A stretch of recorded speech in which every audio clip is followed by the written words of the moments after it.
Eu fiz a câmera funcionar de novo. Vocês precisam me ajudar. Como eu disse, eu preciso da ajuda de vocês.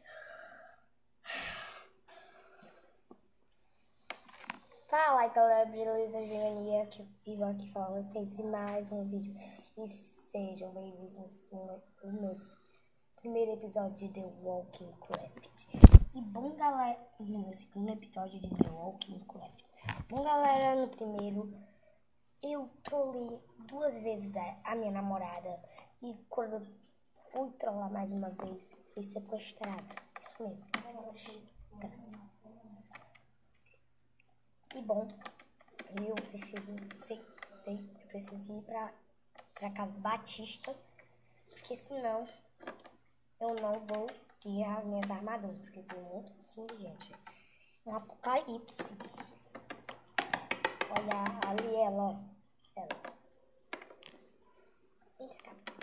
Vem cá. Ok.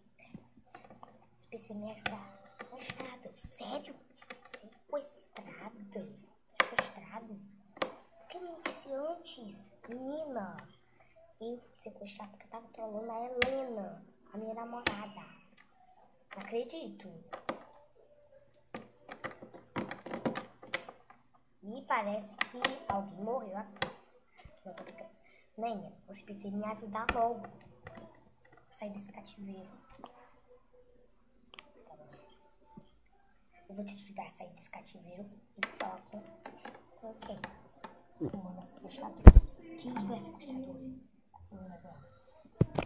Uma delas que se quebrou a plaquinha de lá foi a Helena.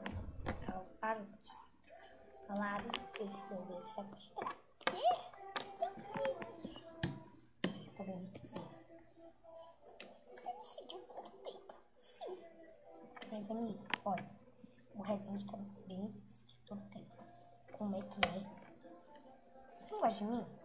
Então, eu vou te ajudar. Tá bom, vamos. Bom, galera, foi isso.